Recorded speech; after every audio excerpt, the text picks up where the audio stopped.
16장 하갈과 이스마엘. 아브라함의 아내 사레는 아직 아이를 낳지 못했다. 그녀에게는 하갈이라는 이집트 여종이 있었다. 사레가 아브라함에게 말했다.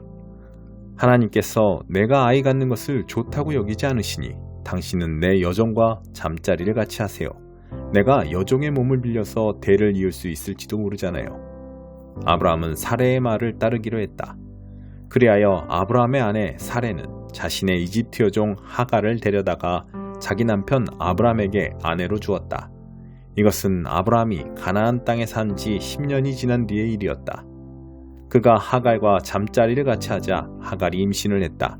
하갈은 자신이 임신한 것을 알고 자신의 여주인을 업신여겼다. 사레가 아브라함에게 말했다. 내가 이런 능욕을 당하는 것은 다 당신 책임입니다. 내가 내 여종을 당신과 잠자리를 같이 하도록 했건만 그 종이 자기가 임신한 것을 알고서 나를 업신여기지 뭐예요. 하나님께서 우리 중에 누가 옳은지 결정해 주시면 좋겠어요. 아브라함이 말했다. 당신이 결정하구려. 당신 종은 당신 소관이잖소. 사레가 하갈을 학대하자 하갈이 달아났다. 하나님의 천사가 광야의 샘 곁에서 하갈을 발견했다. 그 샘은 스르로 가는 길가에 있었다. 천사가 말했다. 사레의 여종 하갈아, 여기서 무엇을 하고 있느냐? 하갈이 대답했다. 내 여주인 사레에게서 도망치는 중입니다. 하나님의 천사가 말했다. 내 여주인에게 돌아가거라. 그녀의 학대를 참아내어라. 천사가 계속해서 말했다. 내가 내게 큰 민족, 셀 수 없을 만큼 많은 자손을 주겠다. 내가 임신했으니 아들을 낳을 것이다. 너는 그 이름을 이스마엘이라 하여라.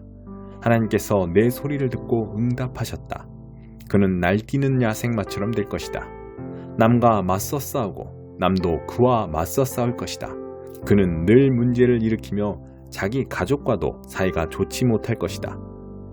하갈이 자신에게 말씀하신 하나님께 기도하며 나를 보시는 하나님이라고 불렀다. 그래, 그분께서 나를 보셨고 나도 그분을 배웠다. 그래서 광야의 그 샘도 나를 보시는 살아계신 하나님의 샘이라고 부르게 되었다. 그 샘은 지금도 가데스와 베렛 사이에 그대로 있다. 하갈이 아브라함에게서 아들을 낳았다. 아브라함이 그 아이의 이름을 이스마엘이라고 했다. 하갈이 아브라함의 아들 이스마엘을 낳았을 때 아브라함은 86살이었다. 15장 참으로 너희를 더럽히는 것. 그 후에 예루살렘에서 바리새인과 종교학자들이 예수께 와서 흠을 잡았다. 당신의 제자들은 왜 제멋대로 규정을 어깁니까? 예수께서 바로 대받으셨다. 그러는 너희는 어째서 너희 규정을 빌미삼아 제멋대로 하나님의 계명을 어기느냐? 하나님은 분명히 너희 부모를 공경하라 하시고 또 누구든지 부모를 욕하는 사람은 반드시 죽여야 한다고 말씀하셨다. 그러나 너희는 부모에게 드려야 할 것이 있어도 부모 대신에 하나님께 예물로 바쳤습니다 말하면서 그 계명을 회피하고 있다.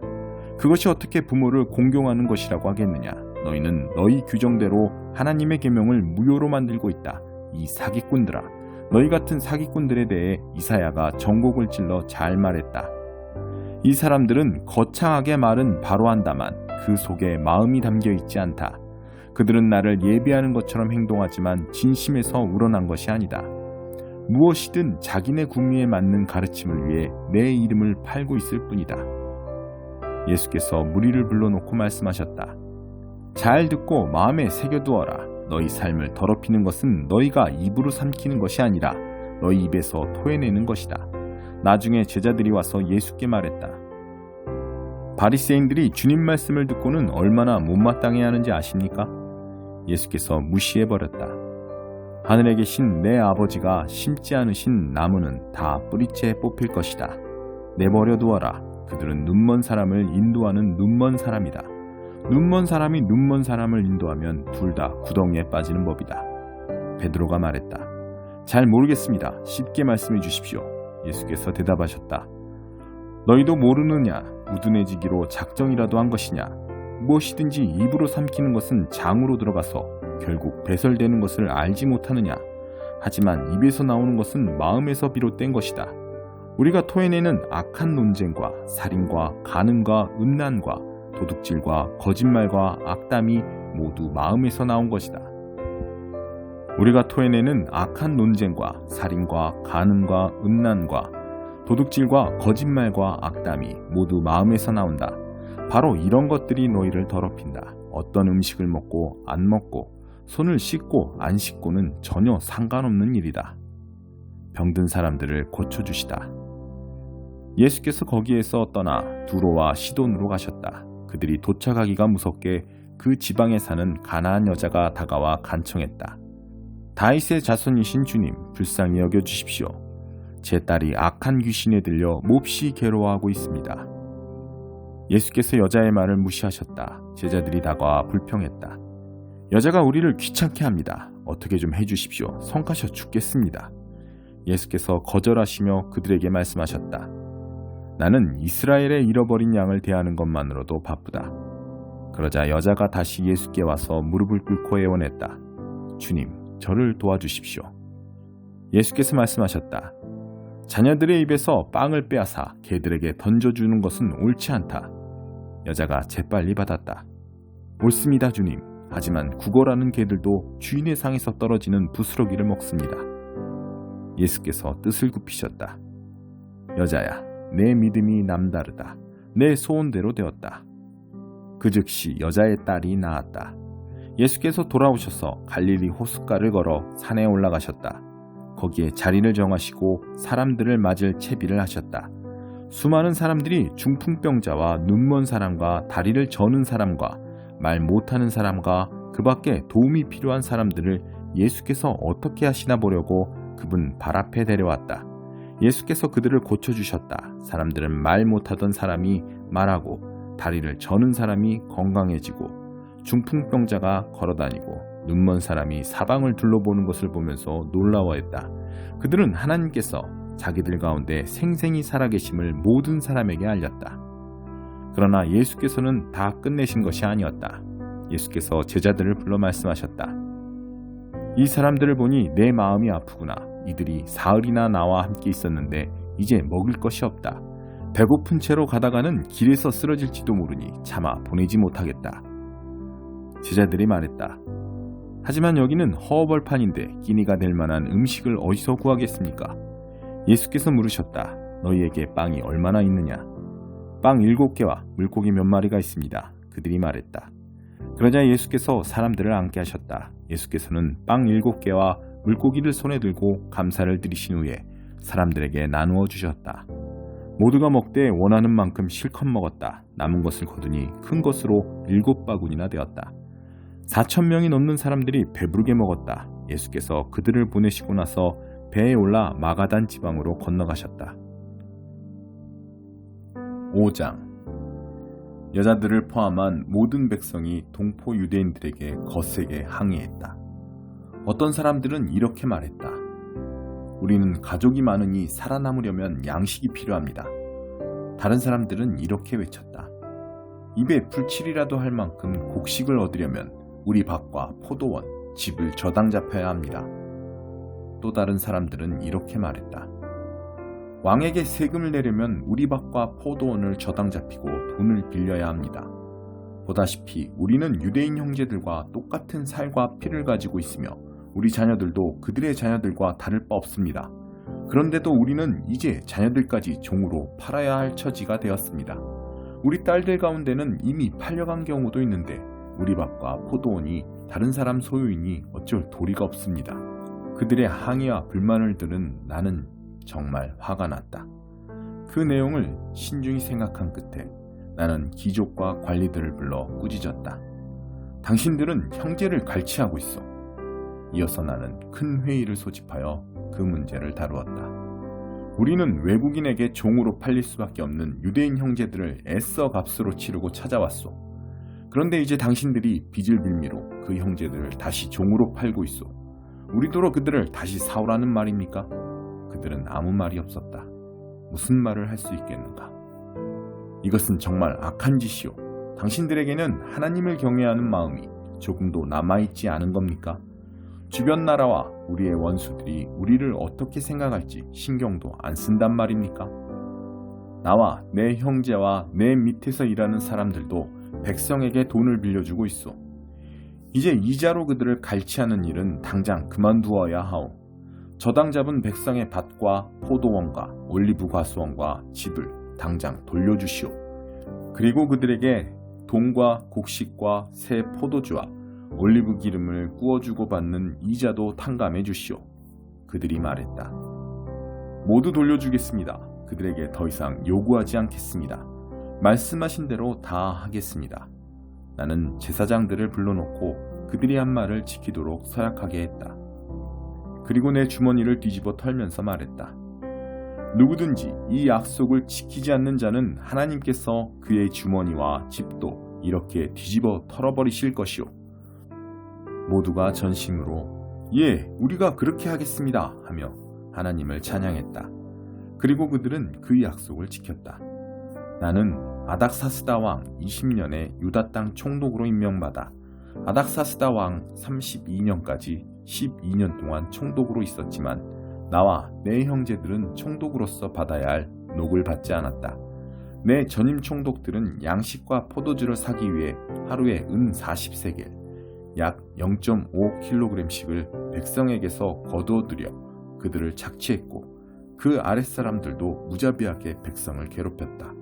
그러나 나는 하나님을 두려워했으므로 그런 일을 절대 하지 않았다. 그보다 내가 한 일은 성벽을 쌓는 일이었다. 내 모든 부하들도 성벽을 쌓는데 몰두했다. 우리는 사리사욕을 채우고 있을 시간이 없었다. 나는 내 식탁에서 유대인과 관리들 150명을 먹였고 그 외에 주변 나라에서 오는 사람들도 있었으므로 날마다 황소 1마리, 기름진 양 6마리, 닭 여러 마리를 준비했다. 열흘에 한 번씩은 많은 양의 포도주도 마련해야 했다. 그런데도 나는 총독이 받아야 할 녹을 받지 않았다.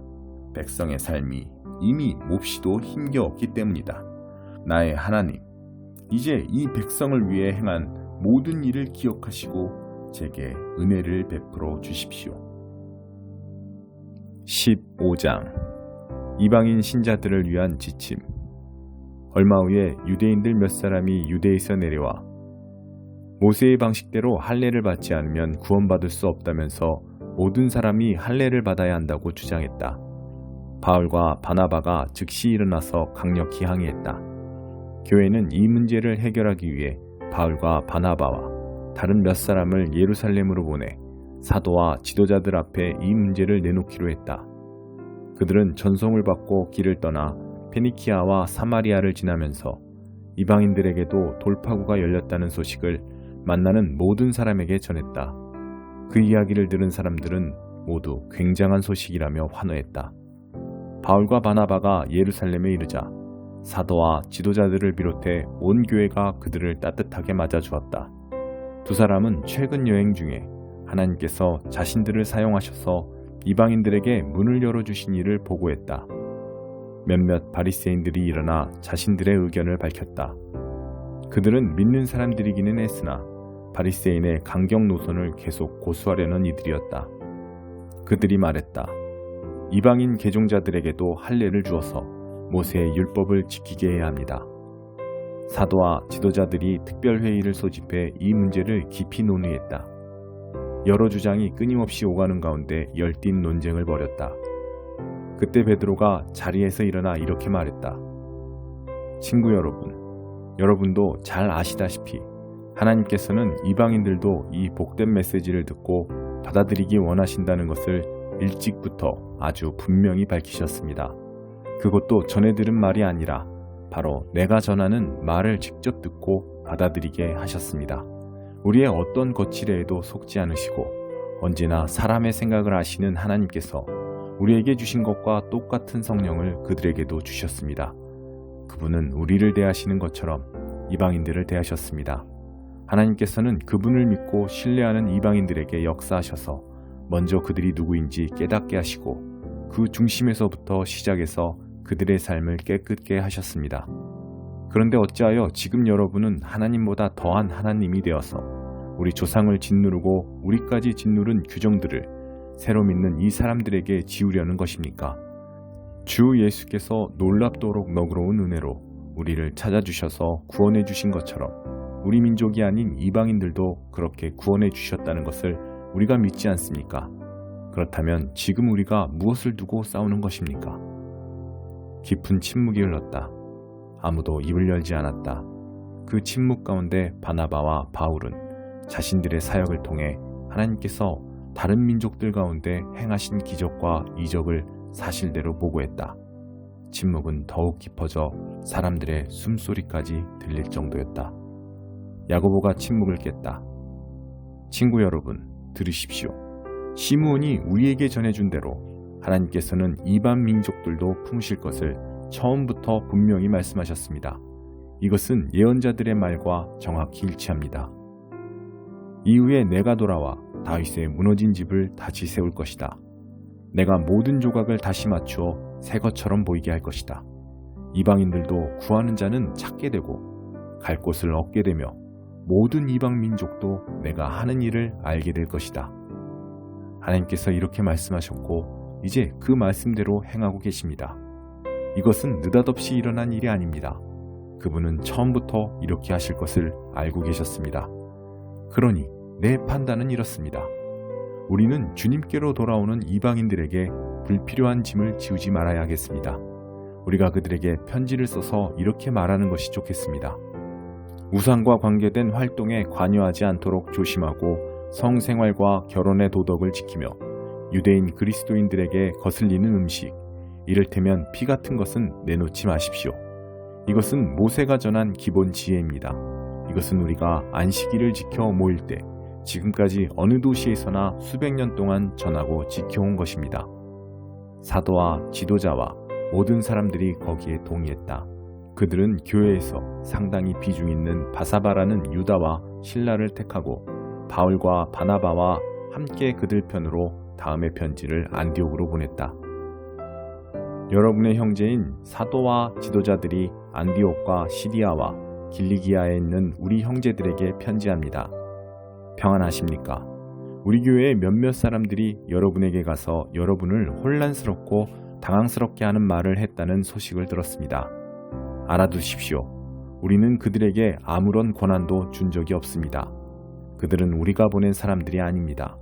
우리는 우리를 대표할 사람들을 뽑아서 우리의 귀한 형제인 바나바와 바울과 함께 여러분에게 보내기로 만장일치로 결의했습니다. 우리는 여러분이 신임할 만한 사람, 곧 유다와 실라를 뽑았습니다. 그들은 우리 주 예수 그리스도를 위해 몇 번이나 죽음까지도 마다하지 않은 사람들입니다. 우리는 그들이 여러분을 대면해서 우리가 쓴 내용이 사실임을 확증해 주도록 그들을 보냅니다. 성령과 우리는 꼭 필요한 최소한의 책임 외에는 여러분에게 어떤 무거운 짐도 지워서는 안 된다고 생각합니다. 여러분은 우상과 관계된 활동에 관여하지 않도록 조심하고 유대인 그리스도인들에게 거슬리는 음식, 이를테면 피 같은 것은 내놓지 말며 성생활과 결혼의 도덕을 지키십시오. 이런 지침만 따른다면 우리 사이에는 뜻이 맞고 돈독한 관계가 충분히 유지될 것입니다. 하나님께서 여러분과 함께 하시기를 바랍니다. 바나바와 바울이 갈라서다. 그들은 안디옥으로 떠났다. 그들은 그곳에 도착해서 교회 회중을 모아놓고 편지를 읽어주었다. 사람들은 크게 안도하고 기뻐했다. 훌륭한 선교자인 유다와 실라는 많은 격려와 소망의 말로 새로운 동료들에게 힘을 실어주었다. 어느새 돌아갈 때가 되었다. 새로운 동료들 모두가 웃음과 포옹으로 그들을 전송했고 유다와 실라는 자신들을 보낸 이들에게 보고하러 가기 위해 길을 떠났다.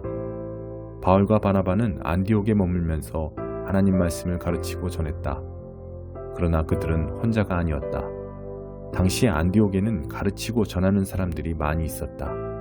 며칠 후에 바울이 바나바에게 말했다. 전에 우리가 하나님 말씀을 전하던 각 도시로 돌아가서 거기에 있는 동료들을 방문하고 어떻게 지내는지 알아봅시다. 바나바는 일명 마가라 하는 요한도 데려가고 싶어 했다. 그러나 바울은 그와 함께하고 싶지 않았다. 상황이 힘들어지자 밤빌리아에서 그들을 두고 떠났던 이 중도 포기자를 데려갈 마음이 없었던 것이다. 언성이 높아지더니 결국 그들은 갈라섰다.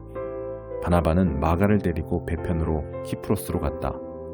바울은 실라를 택해 주님의 은혜를 구하는 동료들의 인사를 받으며 시리아와 길리기아로 갔다. 그곳에서 회중에게 힘과 기운을 북돋아 주었다.